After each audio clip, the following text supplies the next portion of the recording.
الرحمن الرحيم الحمد لله رب العالمين والصلاة والسلام على أشرف الأنبياء والمرسلين نبينا محمد وعلى آله وأصحابه أجمعين رب اشرح لي صدري ويسر لي أمري واحلل عقدة من لساني يفقه قولي اللهم علمنا ما ينفعنا وانفعنا بما علمتنا وزدنا علما وأصلح لنا شأننا كله ولا تكلنا إلى أنفسنا طرفة عين. Aziz, kıymetli kardeşler, hürmetli beyler, aksakallar, değerli cemaat.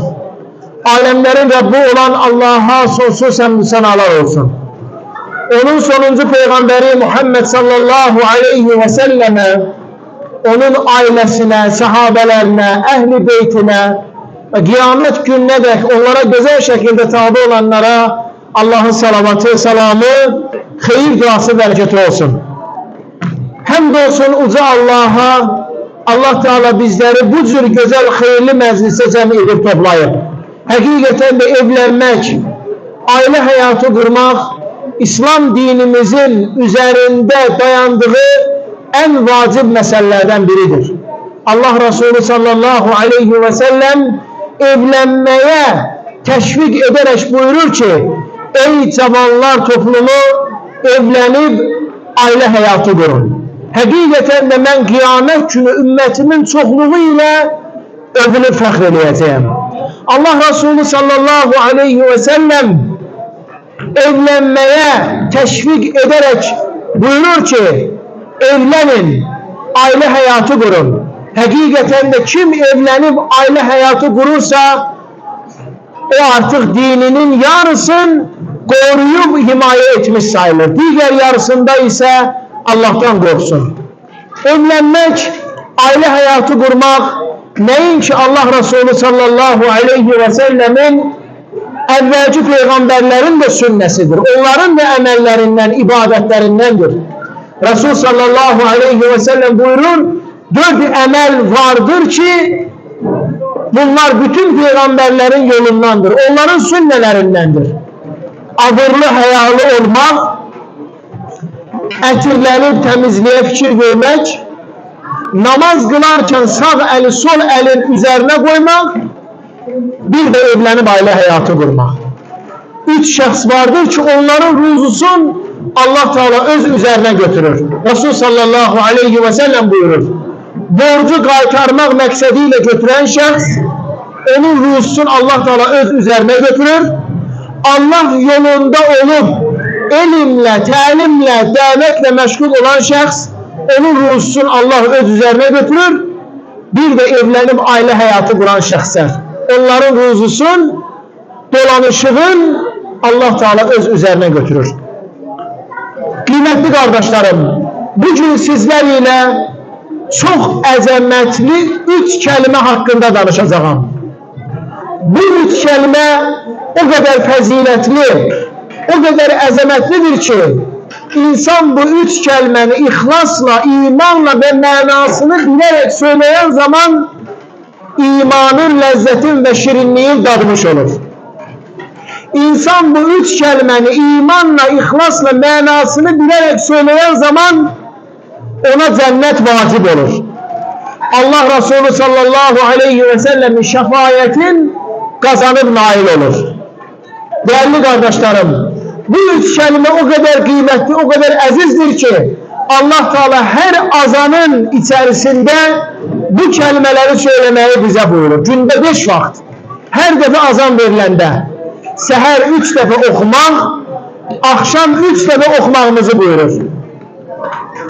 Bu 3 kelime o kadar kıymetli, o kadar azizdir ki insan kabire koyulanda məhz bu 3 kelimeden hakkı hesap olup sorgu sual olunacak.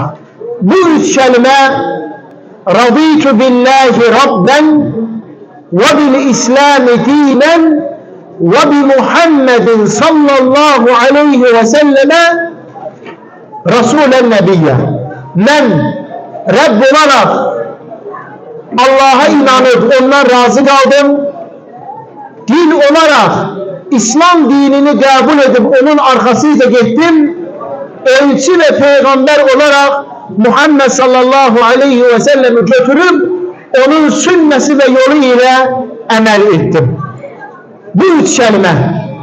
Allah Resulü sallallahu aleyhi ve sellem buyurur ki: "Men radiye billahi rabben ve bil islami dinen ve bi Muhammedin sallallahu aleyhi ve sellem rasulen zâge ta'mel iman."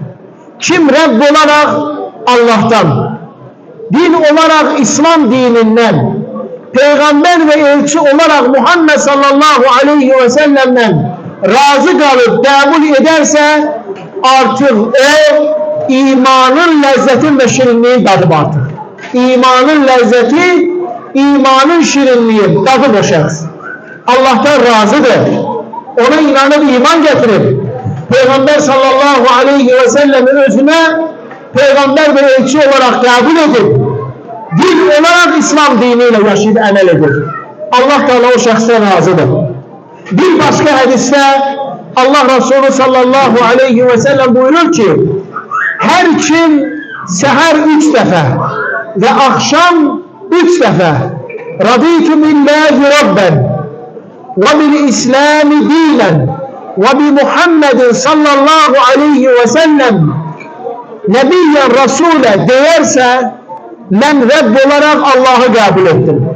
Din olarak İslam dinini seçtim.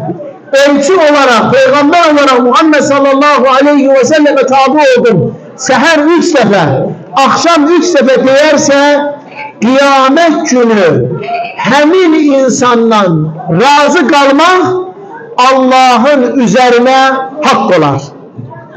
Subhanallah. Alemlerin Rabbi olan uca Allah, El-Kahhar, El-Cebbar olan Allah öz üzerine hak koyur ki, bu da onun bendelerine karşı feziletidir. Her kimse her 3 defa ve akşam 3 defa "Raditu billahi rabben ve bil islami dinen ve bi Muhammedin sallallahu aleyhi ve sellem rasulen nebiyye" derse, hemin şahsın cennete koyulmağı artık Allah'ın üzerine haktır. Allah Resulü sallallahu aleyhi ve sellem günlerin bir günü Ebu Sa'id el-Hudri'ye deyir.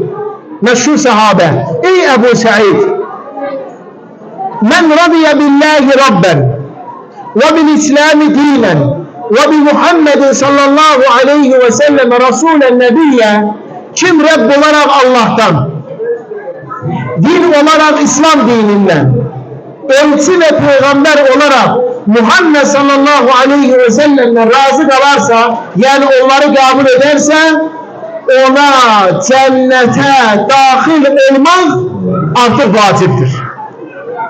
Ona cennete dahil olmak artık vaciptir. Ebu Sa'id el-Hudri der ki: "Ey Allah'ın elçisi, gel sen bu sözleri bir de söyle. Bu kelimeleri bir de söyle. Raditu billahi rabben ve bil islami dinen ve bi Muhammedin sallallahu aleyhi ve selleme rasulen." Ben Allah'ı Rabb olarak kabul ettim. İslam dinine tabi olup onun arkasıyla gittim. Benim peygamberim ve elçim Muhammed sallallahu aleyhi ve sellem'dir. Resul sallallahu aleyhi ve sellem bu kelimeleri yeniden söyler. O şahsa cennete dahil olmak artık vaciptir. Yine Ebu Sa'id el-Hudri'den rivayet olunur başka lafızda ki, Allah Resulü sallallahu aleyhi ve sellem bütün sahabelerine bunu söyleyip, kim Rabb olarak Allah'tan, din olarak İslam dininden, peygamber olarak Muhammed sallallahu aleyhi ve sellem'den razı kalarsa ona cennet vacip olan. Bu dua ve zikir seher akşam zikirlerinde de var. Akşam 3 defa, seher 3 defa bu duanı okuma. Allah Resulü sallallahu aleyhi ve sellem buyurur ki, kim seher 3 defa ve akşam 3 defa "Raditu billahi rabben ve bil islami dinen ve bi Muhammedin sallallahu aleyhi ve sellem rasulen nebiyye" derse, ben Rabb olarak Allah'a inandım, din olarak İslam dinini seçtim, Peygamber olarak Muhammed sallallahu aleyhi ve sellem'i kabul ettim. Bunu seher 3 defa deyerse dikkat edecek. Allah Resulü sallallahu aleyhi ve sellem diyor ki ben özüm o şəxsə zamirəm. O şəxsi cənnətə daxil olana qədər qiyamət günü əlim bırakmayacağım. Allahu Ekber. Əlim tutup bırakmayacağım ta ki o şəxs cənnətə daxil olana qədər. Bu qədər əzəmətli, fəzilətli bir dua, değerli cemaat. Bakın 3 kelimedir ama mənası ne kadar büyük. Bu 3 kelime azanın içerisinde de var. Allah Resulü sallallahu aleyhi ve sellem buyuruyor ki müezzin eşhedü en la ilahe illallah deyende müezzinin azanın eşiden şahs eğer ve ene eşhedü en la ilahe illallah raditu billahi rabben ve bil islami dinen ve bi Muhammedin sallallahu aleyhi ve sellem Resulü Nebiye deyerse ona benim şefayetim helaldir. Benim ona şefaat edeceğim kıyamet günü. Her defa müezzin eşhedü en la ilahe illallah diyende, her defa müezzin eşhedü enne Muhammeden Resulullah diyende biz o azanı tekrarlayıp deyirik. Eşhedü en la ilahe illallah veyahut da eşhedü enne Muhammeden Resulullah raditu billahi rabben ve bil islami dinen ve bi Muhammedin sallallahu aleyhi ve sellem Resulü. O şahsa Peygamber sallallahu aleyhi ve sellem şefaat edecektir. Bu 3 kelime dünya hayatında bu kadar tekrarlanması bize bunu gösterir ki vacibdir. Her bir Müslüman kişi ve kadın bu 3 kelimeni ezber bilmeli, manasını öğrenmeli, daima okuyup telaffuz etmelidir. Çünkü bu 3 kelime insan kabrine koyulan zaman soruşulacağı 3 kelimedir. İnsan vefat edip kabrine koyulanda 2 tane melek gelir. Kabri sual eden melek gelir, kabrine vefat edip koyulan şahsı oturdur. Ruh ona kaydır ve onu oturdur, başlıyor onu danıştırmaya. Sonra ona sual verir. Men Rabbuka, senin Rabbin kimdir? Eğer o şahs bu dünyada Rabb olarak Allah'ı kabul etmiştirse, Allah'a inanır, ona bağlanmıştırsa diyecek ki Rabbi Allah. Benim Rabbim Allah'tır. Sonra 2. sual. Ve ne dinin? Senin dinin nedir? Eğer o şahs bu dünyada İslam dinini kabul edip onun arkasıyla düşüp gelmiştirse, İslam'ın ferzlerin, vaciblerin, buyrukların yerine getirirse diyecek ki dini el-İslam. Benim dinim İslam dinidir. Sonra ona 3. sual وَمَنْ نَبِيُّ senin peygamberin kimdir? Eğer o şahs bu dünyada Muhammed sallallahu aleyhi ve sellem'i kabul edip özüne peygamber elçi götürüyor, onun sünnesiyle emel edip hiçbir bid'at ve zalalet oraya getirmeyince diyecek ki Nebiyye Muhammedun sallallahu aleyhi ve sellem benim peygamberim Muhammed sallallahu aleyhi ve sellem'dir. Bu zaman onun kabri cennet bahçelerinden bir bahçe olacak. Genişlenecek. Cennetteki yerin mekanı ona gösterilecek. Her gün cennetin o ehlimli serin küleğinden ona esmeye gelecek. Diyecek ki ya Rabbi kıyamet kopsun ben o cennetteki yerine konuşum. Ona göre değerli kardeşler bu 3 kelimeni yaxşıca ezberleyek, manasını okuyup öğrenerek Allah'a şükür bugün elimizde sahih dua ve zikirler kitabı tercüme olunmuş var. Her bir dilde okunuşu tercümesi, dersler de var. Öğrenmek, faziletini ise bildik. Seher 3 defa okumak, akşam 3 defa okumak, her de ezan vakti okumak, bir de kalan vakti, iş görende, evde oturanda, yol gidende, yol gelende bu 3 kelimeyi okumak. Raditu billahi rabben, ben Rabb olarak Allah'a kabul edip onu iman getirdim. Ve bil İslam'ı dinen, İslam'ın kabul ettim, din olarak ona tabi oldum. Ve Muhammed sallallahu aleyhi ve sellem Resulü Nebi. Resul sallallahu aleyhi ve sellem Muhammed peygamberi özüne peygamber ve elçi olarak götürdü. Allah Teala bizleri bu sözde, bu emelde, bu itikatta sabit mürkep etsin.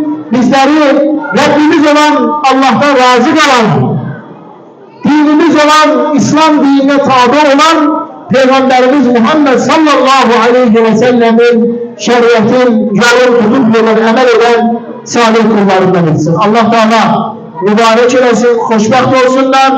Hemşe bu şehirde toy olsun, hayır işler olsun, sevineyin, kardeşlerle görüşeyin, oturup Allah'ı zikredip elini öğreneyin. Öylece de ülkemizin bütün şehirlerinde, her bir kendine kasabasında bak bu tür güzel, hayırlı, faydalı meclisler olsun. Allah Teala her birimizi eşitip başa düşüp faydalanan ve en güzelle tabi olan kullarından etsin. Ve sallallahu ala nebiyyina Muhammed ve ala alihi ve sahbihi ve selleme teslimen kethira ila yevmiddin.